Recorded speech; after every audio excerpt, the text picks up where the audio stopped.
Je donne maintenant la parole à Son Excellence Cho Tae-yul, ministre des Affaires étrangères de la République de Corée.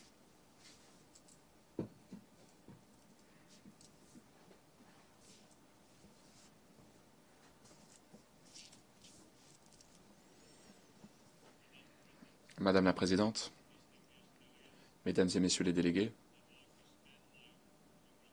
je souhaiterais féliciter Son Excellence Philemon Young pour son élection à la présidence de la 79e session de l'Assemblée générale. Je souhaiterais également féliciter le secrétaire général Antonio Guterres de son dévouement en faveur de la paix et de la prospérité mondiale. L'année 2024 a battu un triste record. C'est en effet l'année avec le plus grand nombre de conflits depuis la Seconde Guerre mondiale. À travers le monde, en Ukraine, au Moyen-Orient, les conflits et les divisions ont porté un coup dur à la dignité humaine. 2 milliards de personnes, soit une personne sur 4, vivent désormais dans des zones en proie à des conflits. 310 millions de personnes ont besoin d'aide humanitaire à l'échelle internationale. Et plus de 120 millions de personnes, une personne sur 70, sont réfugiées. Dans le même temps, les données scientifiques montrent que nous nous approchons dangereusement du seuil critique des 1,5 degrés Celsius. Et le plus préoccupant, c'est que la communauté internationale semble perdre de vue ce que signifient ces chiffres. Des vies ébranlées, des familles déplacées, des avenirs perdus et une crise planétaire qui se profile à l'horizon. À l'heure où la guerre d'agression contre l'Ukraine entre dans sa 3e année, à l'heure où les crises apparemment insolubles se multiplient, le cynisme et l'impuissance gagnent du terrain. D'aucuns sont de plus en plus convaincus que le multilatéralisme ne fonctionne pas et que les Nations unies sont devenues obsolètes. Mais je me tiens devant vous aujourd'hui pour vous dire que ce n'est pas vrai. Mon pays et son existence même, en tant que pays libre, démocratique et prospère, illustrent que les Nations unies peuvent fonctionner. C'est grâce à la première coalition menée à bien par l'ONU que nous avons pu défendre la liberté et la démocratie en République de Corée, pays ravagé par la guerre au début des années 50. Nous sommes passés de la dévastation à la démocratie et à la prospérité. Cela a été rendu possible par le soutien continu apporté par la communauté internationale, notamment par le biais des agences et des programmes de l'ONU. L'histoire de la République de Corée est un antidote contre le défaitisme qui paralyse. Cette histoire montre ce que nous pouvons accomplir lorsque les hommes et les femmes de bonne volonté décident d'agir ensemble. L'histoire de mon pays illustre que le multilatéralisme peut changer la donne. Il y a aujourd'hui une multiplication des défis mondiaux, et donc nous devons redoubler d'efforts sur la voie du multilatéralisme. Nous avons besoin de plus d'action de la part de l'ONU, et non pas l'inverse. Voilà pourquoi je me félicite de l'initiative qui arrive à point nommé du secrétaire général Antonio Guterres et qui a consisté à convoquer le sommet de l'avenir cette année. Nous nous préparons à célébrer la 80e session de l'Assemblée générale des Nations unies l'année prochaine, et nous devons nous demander quel sera le rôle de l'ONU au cours de ces prochaines décennies. Où en serons-nous lors de la 90e et de la 100e session de l'Assemblée générale de l'ONU? Le pacte de l'avenir vient couronner tous les efforts de préparation en vue du sommet de l'avenir. Le pacte de l'avenir nous appelle à agir pour les générations présentes et futures. Monsieur le Président, il incombe désormais à tous les membres des Nations unies d'honorer les engagements qui ont été pris dans le cadre du programme à l'horizon 2030 pour le développement durable et dans le cadre de l'accord de Paris. J'ai mentionné précédemment que lorsque l'ONU agissait, cela portait ses fruits. N'oublions pas que lorsque nous disons l'ONU et lorsque nous parlons de l'action de l'ONU, nous parlons, à vrai dire, de l'action des États membres des Nations unies. Dans le cadre de notre politique étrangère, la République de Corée souhaite être un État pivot mondial, car nous savons que nous devons beaucoup au système multilatéral et que nous avons la possibilité d'être le porte-étendard du multilatéralisme. La République de Corée est déterminée à jouer son rôle en tant que membre des Nations unies en nous acquittant de 3 missions. La mission de facilitateurs de soutien et nous souhaitons également être à l'initiative. Tout d'abord, nous souhaitons renforcer la paix durable et la République de Corée jouera un rôle de médiation. La paix, ce n'est pas seulement l'absence de conflits. La paix, c'est la présence pérenne de la sécurité et des opportunités. La République de Corée le comprend bien, car nous avons vécu l'épreuve de la guerre et de la division. Aujourd'hui, la République de Corée fait partie des principaux contributeurs aux efforts de maintien de la paix et de consolidation de la paix des Nations Unies à travers le monde. Nos contingents, nos experts s'acquittent de leur mission dans certaines des régions les plus instables au monde pour fournir de la sécurité mais également de l'espoir. Pour veiller à ce que cette paix soit pérenne, il est essentiel d'aller au-delà des efforts individuels déployés par les pays contributeurs. La République de Corée estime qu'il faut renforcer l'architecture de consolidation de la paix des Nations Unies, avec en son cœur la commission de consolidation de la paix qui doit s'acquitter de son mandat unique pour donner plus de cohérence à notre action et pour que notre approche soit plus intégrée. Nous allons participer activement à l'examen de l'architecture de consolidation de la paix l'année prochaine. Nous verrons comment renforcer le lien entre l'action humanitaire, le développement et la paix. Nous allons également veiller à ce que nos programmes de développement et d'aide humanitaire s'inscrivent dans le droit fil des activités de l'ONU pour promouvoir paix et sécurité à travers le monde. Nous allons collaborer avec l'ONU pour identifier les défis multidimensionnels et pour nous attaquer à leurs causes sous-jacentes de façon globale et cohérente. Ce qui se trouve au cœur de notre mission en tant que facilitateur, c'est notre rôle en tant que membre élu du Conseil de sécurité pour la période 2024-2025. Nous mettons l'accent sur le maintien de la paix, la consolidation de la paix, la promotion du programme Femmes, Paix et Sécurité. Nous souhaitons également réfléchir à la relation complexe qui existe entre le climat et la sécurité. Néanmoins, nous devons également garder à l'esprit le problème de dysfonctionnement qui a porté préjudice à l'efficacité du Conseil. Il est de plus en plus difficile de justifier les structures actuelles. Il y a un membre permanent qui continue sa guerre d'agression contre son voisin, ébranlant ainsi les principes fondamentaux de la charte de l'ONU.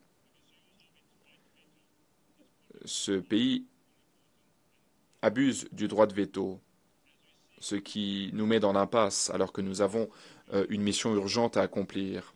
Nous essayons de trouver un terrain d'entente, de faire converger les points de vue divergents entre les membres du Conseil. Nous travaillons également avec tous les États membres de l'ONU pour parvenir à une réforme du Conseil de sécurité par le biais des négociations intergouvernementales. Il faut élargir le nombre de membres élus, respecter une meilleure répartition géographique par le biais d'élections régulières. Cela contribuera à un Conseil plus démocratique, efficace, transparent, représentatif et responsable. Il faut également réfléchir à la proposition de compromis qui concerne des sièges avec des mandats à plus long terme, mandats qui peuvent être renouvelés. La République de Corée va également essayer de répondre aux besoins en aide humanitaire sur fond de nombreux conflits. Cette année, la République de Corée s'est engagée à donner 200 millions de dollars d'aide humanitaire à l'Ukraine, mais également 100 millions de dollars pour surmonter les crises humanitaires actuelles, et notamment 30 millions de dollars pour les civils qui sont touchés par le conflit entre Israël et le Hamas. Hélas, le conflit au Moyen-Orient est exacerbé à l'heure où nous parlons par la situation à la frontière entre le Liban et Israël. La République de Corée s'associe à la France, aux États-Unis et à de nombreux autres pays. Nous exhortons les parties à suspendre les combats et à donner sa chance à la diplomatie. Deuxièmement, la République de Corée jouera son rôle. Nous soutenons le Sud global dans le cadre de la réalisation des ODD et de la lutte contre le changement climatique. Nous sommes le premier pays à être passé du statut de récipiendaire de l'aide au statut de bailleur de fonds et nous pensons que nous pouvons aider d'autres pays à nous emboîter le pas. Cette philosophie sous-tend notre approche vis-à-vis de l'aide publique au développement, APD qui a augmenté de 30% cette année par rapport à l'année dernière. Nous avons quadruplé notre APD depuis 2010. Il ne nous reste que 6 ans pour atteindre les ODD et nous ne sommes en bonne voie que pour 17% des objectifs. Nous pensons qu'il faut utiliser à bon escient notre APD, même si nous l'avons augmenté. Nous souhaitons contribuer à la lutte contre le changement climatique, ce qui illustre notre engagement à nous attaquer aux liens qui existent entre les ODD et le changement climatique. Récemment, la République de Corée s'est engagée à hauteur de 300 millions de dollars supplémentaires vis-à-vis du Fonds vert pour le climat et de 7 millions de dollars pour le Fonds pertes et préjudices. Et nous avons également pour objectif de renforcer et d'augmenter notre APD dans la lutte climatique. Mais le soutien financier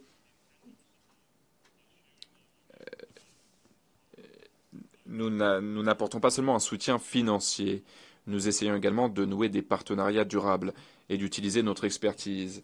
Nous avons organisé l'année dernière un sommet entre la République de Corée et les îles du Pacifique. Il y a également le premier sommet entre l'Afrique et la République de Corée qui a eu lieu au mois de juin. Des événements phares qui ont illustré notre engagement à nouer des partenariats mutuellement enrichissants avec ces régions. Lors du sommet du mois de juin entre la Corée et l'Afrique, nous nous sommes engagés à augmenter notre APD pour passer à 10 milliards de dollars à l'horizon 2030. Et nous souhaitons collaborer pour relever les défis mondiaux tels que le changement climatique, l'insécurité alimentaire et les perturbations des chaînes d'approvisionnement. Nous mettons l'accent sur l'autonomisation de la jeunesse africaine. L'Afrique est le plus jeune continent au monde. Nous souhaitons promouvoir le développement durable grâce à des initiatives telles que Tech for Africa. L'année prochaine, nous prévoyons d'organiser un sommet entre la République de Corée et l'Asie centrale. Et une fois encore, le développement durable sera au premier plan. Par ailleurs, nous n'oublions pas notre propre transition écologique. Nous sommes pleinement engagés en faveur de l'initiative Carbon Free Energy. La République de Corée va également être à l'initiative pour élaborer de nouvelles normes et promouvoir une nouvelle gouvernance pour la dignité humaine et le bien-être. Nous assistons à l'avènement de nouvelles technologies, notamment dans le domaine de l'intelligence artificielle. Cela repousse les frontières du possible, mais cela soulève également des défis pour les droits humains et la dignité. Nous devons relever ces défis. Pour cela, nous avons besoin de nouvelles normes et d'un nouveau système de gouvernance adapté à notre époque. Voilà pourquoi mon président, qui s'est adressé à vous dans cette salle l'année dernière, s'est engagé à mener à bien des discussions sur la gouvernance de l'intelligence artificielle. Et depuis, nous avons été à l'initiative de la création de cadres pour veiller à ce que l'intelligence artificielle soit utilisée pour le bien de l'humanité. La déclaration de Séoul pour une intelligence artificielle sûre, innovante et inclusive, adoptée lors du sommet qui a eu lieu au mois de mai, constitue un jalon dans le cadre de l'élaboration des normes pour l'intelligence artificielle dans le domaine civil. Nous avons adopté la feuille de route pour l'action lors du deuxième sommet sur l'intelligence artificielle responsable dans le domaine militaire au début du mois à Séoul, et l'adoption de ce document nous permet également de consolider les normes. Nous souhaitons également combattre les cybermenaces et promouvoir un espace cybernétique ouvert, libre et sûr qui respecte les droits humains. Nous utilisons notre expertise dans le domaine de la cybersécurité. La République de Corée a en effet activement participé aux efforts mondiaux pour créer des normes, y compris la Convention des Nations Unies contre la cybercriminalité. Nous travaillons également en ce sens au sein du Conseil de sécurité. En tant que membres élus, nous contribuons à jeter des bases solides pour que le Conseil réponde de façon efficace et souple aux questions liées à la cybersécurité. Autre source de préoccupation, la pollution plastique, une crise mondiale qui menace les écosystèmes et la santé humaine. La République de Corée va accueillir la 5e et dernière session du comité de négociation intergouvernementale sur la pollution plastique à Busan au mois de novembre cette année. Et nous espérons pouvoir travailler avec les membres de l'ONU pour parvenir à un accord contraignant pour que cette pollution cesse. Madame la Présidente, le drame qui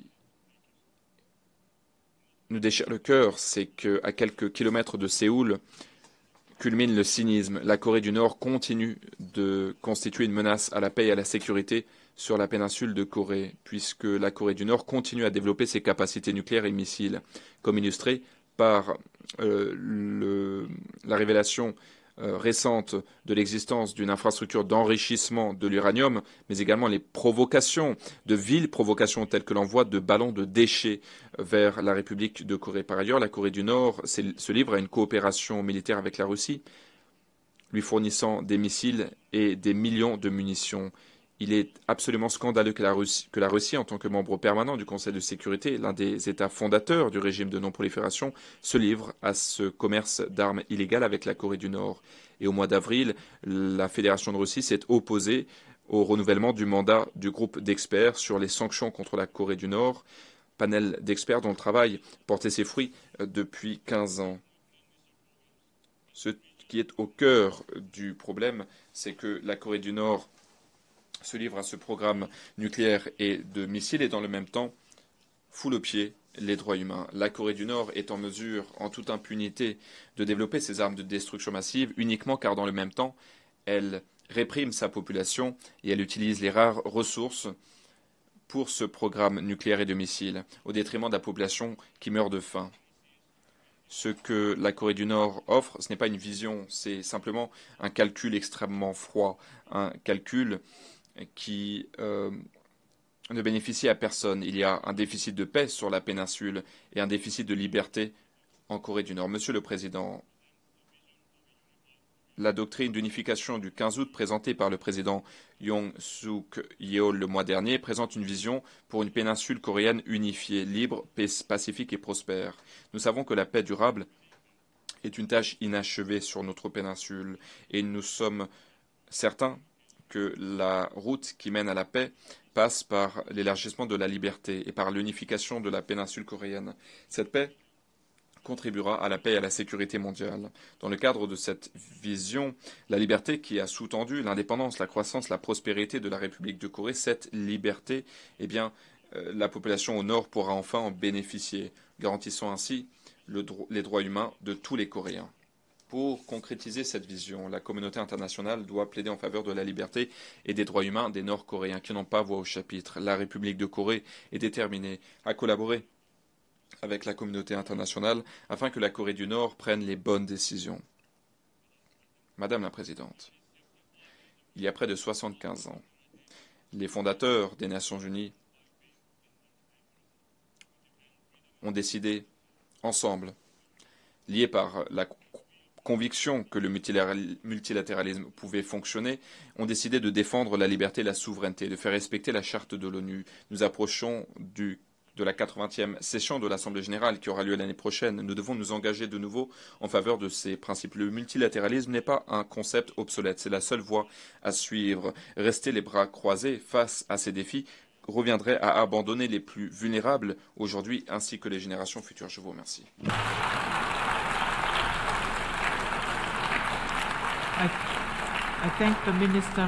Je remercie le ministre des Affaires étrangères de la République de Corée.